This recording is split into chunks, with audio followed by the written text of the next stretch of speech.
What's up, y'all? Welcome back to Halo's Kitchen, the best kitchen out there, period. It's Chef A.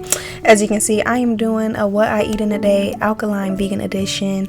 If you're new to my channel, then I also did a raw edition to this, thing as well, the what I eat in a day trend that be going around. And that one did pretty good, so I was like, let me do a regular version too, to those of you that, for those of you that aren't very into doing the raw stuff just yet. So as you can see right now, I am preparing some tostones. So right here I'm just using like one plantain for this, and I was really just making this as a side for these mushrooms that I did. It was like some crispy mushrooms, and you can check that out on my Instagram. I'm gonna insert my username later on when I show the whole completion of the plate. But yes, for the tostones, you want to make sure you get a plantain that is not too ripe but also not too unripe, if that makes sense. So you want to get one that's pretty firm but not extremely firm. And this is just a regular yellow plantain, not the green one. And in a cast iron skillet, you just want to heat up some avocado oil, and you want to just place them in there just like that, like right after that, after you cut them. And you don't want to add any seasoning just yet. And I have this on like medium high heat, so it was cooking pretty quick. But you just want to brown them until they get to around this color shade right here on both sides. Make sure you evenly cook. And you want to make sure you don't do it too much either, because we're also going to place them back into the fryer after we smash them, if you guys aren't familiar with how to make tostones.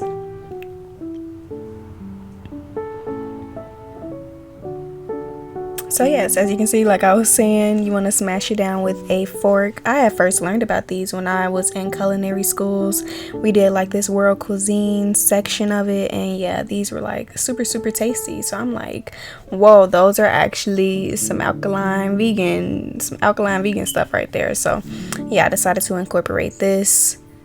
And as you can see, you just want to drop them in some hot oil and allow them to fry until they look like this on both sides.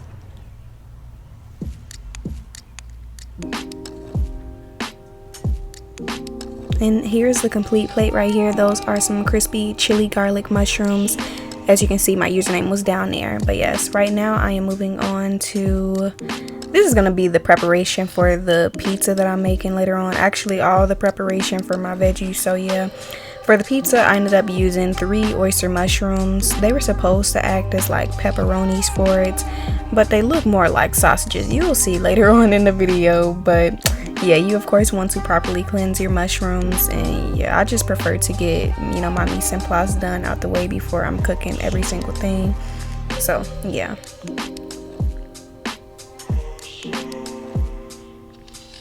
Okay, and right here I have a red bell pepper. And of course you want to cut out the inside.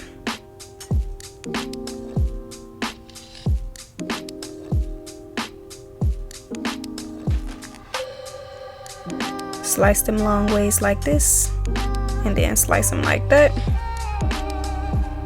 This is going to be used in the quinoa patties that I am making, the quinoa mushroom patties. But these mushrooms right here specifically, those are going to be used for the pizza. I'm going to be using Bella mushrooms for the quinoa patties, as you'll see. So sorry if that's a little bit confusing. I just wanted to get everything that needed to be chopped, out the way. So yes, I didn't mention it, but of course you're going to need some green bell peppers as well, like half. And then I'm using some yellow onion. You want to slice that in half. This is also going to go into the quinoa patties. And that other half of an onion, you want to save that for later for the pizza sauce that we're going to make. And inside of your food processor or a blender, if that's all that you have, you want to place those ingredients in there. And right here, this is like 1, 2, 3, 4, 5, 7, 8. I'm going to just say 10 Bella mushrooms. And then I ended up adding like, a cup and a half of that quinoa. And this is cooked quinoa, by the way, if you can't tell. You want to add some sea salt. added some alfalfa sprouts. I just heard these were really good for putting on some mass, especially if you're struggling with like weight gain on a vegan type of journey. And then I added some fresh cilantro as well as some basil leaves, and I sprinkled on some Italian seasoning. Wait, no, my mistakes. That was some oregano. And then you want to also put in some crushed red pepper, a little bit of garlic powder. And then I added some paprika as well. And then right here, this is some spelt flour that I'm using. And I ended up adding a little bit more of that because I noticed that the mixture was a little bit more wet than I would have liked it to be able to make a firm type of patty. So if you notice that, yeah, it's just, you're not able to form it that easily, just add more flour to the mixture. So I probably added like a cup of the flour, but if you need to add more than that, depending on how much quinoa you use, then yeah, that'll be fine. And then you just want to form them into the patty shapes. And then you want to place that, over some hot oil in your cast iron skillet. And continue to just, shape that around, make that round in the pan. Flip it, and it'll look like this. It kind of looks like a hamburger patty, to be honest. But yeah, this one was actually surprisingly tasty. It was my first time making it. Yeah, a lot of my videos is usually my first time making it. Like, I'm bringing y'all on my journey, like adjusting to the vegan lifestyle and all that. So yeah, y'all get to come along with me, and I'll show y'all all my mistakes and stuff like that. And also, if you're new here, I usually don't measure, but I try to give my best estimates. So yeah, I just measure with my intuition. And yeah, the inside should look like that. You can serve it with some type of sauce. But yeah, those were good. And now we're moving on to the alkaline pizza. So those king oyster mushrooms, I ended up cutting them like that, placing them on a sheet with some foil underneath so it doesn't stick too much. Added on some avocado oil, some sea salt, added on some chili powder, added on some Italian seasoning, and you just want to mix that around well, make sure it's evenly coated. And then right here, this is going to be for the pizza sauce. So I'm getting all of the tomatoes prepped up.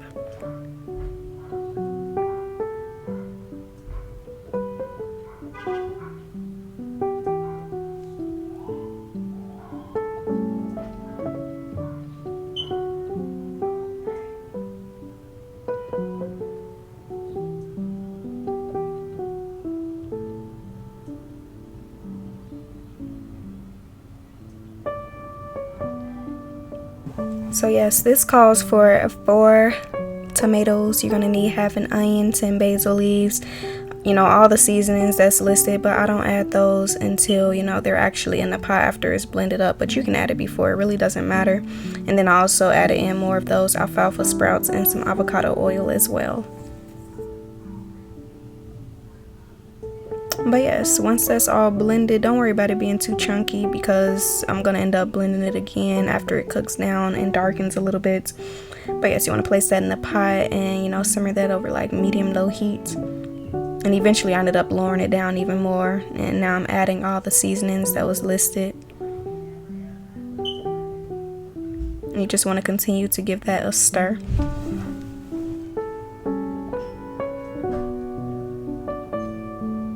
And right here, while that was like simmering, reducing to a simmer, I just ended up eating a little bit of watermelon. So yes, I like to snack on some watermelon throughout the day. It's good for some hydration, more hydrated than some water. But yes, this is after I blended the sauce up again. And that should be all good for the pizza. So you just want to put that to the side, and now I'm going to begin prepping the crust. I just used a lady's recipe. I'll insert her name, somewhere on the screen, and also in the description. It's just 1 cup of raw quinoa, 1 cup of spring water, and then some sea salt as well. And I also added in some garlic powder too.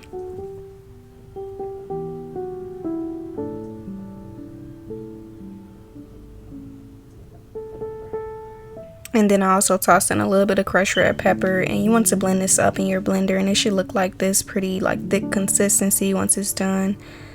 And you know, I'm using a cast iron skillet right here with some parchment paper underneath so it does not stick. In the video, you know, the lady uses you know, a flat pizza pan. That's completely fine as well. I just didn't have one on me, so I just ended up using what I had. And you just want to evenly spread this around, it'll still be fine. And you want to make sure it's, you know, more thicker around the edges of it.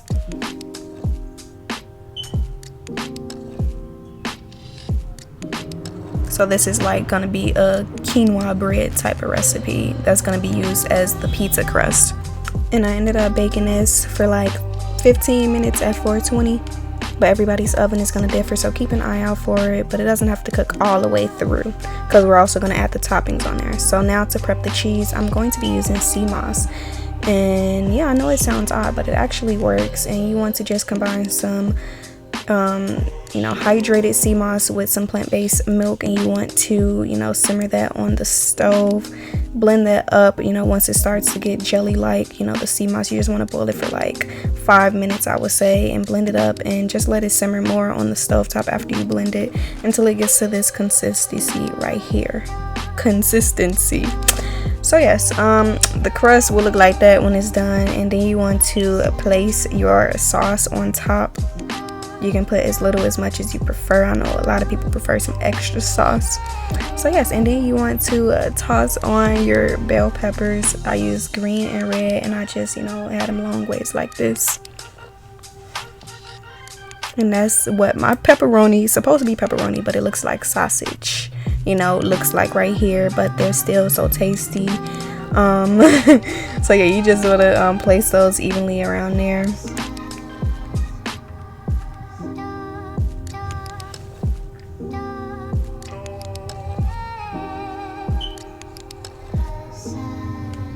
And then you just want to pour over your sea moss mozzarella cheese substitute. I ended up using like the whole amount. So yeah, y'all, it's really just gonna depend on how much pizza you make, but I just use like a handful of the sea moss. And then you want to place some basil leaves on top as well. And this is what it looks like afterwards. And you just want to slice it up and serve. I ended up baking it for about 10 more minutes, I would say.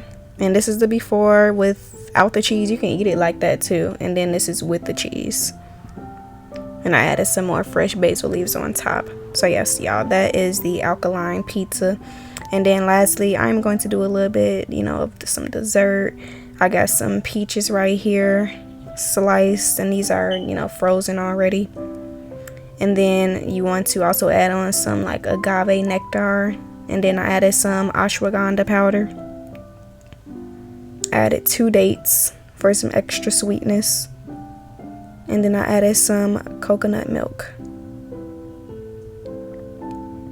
And then just some key lime right here, some key lime juice, fresh squeeze, half of the key lime so it's not too sour. And you just want to stir that, you know, after you blend it up. I left mine pretty chunky, as you can see, and you just want to pour it in your freezer safe container and freeze it until it's frozen, and then it's ready to be served. And yes, y'all, that one was pretty good too, and it's nutritious. The stuff that I added to it, the ashwagandha powder, you can look up all the benefits. I talked about it in my last video, my what I eat in a day raw edition, so definitely go check that out. Thank you so much for watching, supporting, and stay tuned for more. Let me know any ideas, feedback that you may have for me in the comments down below. But yes, y'all, have a beautiful Sunday. Bye.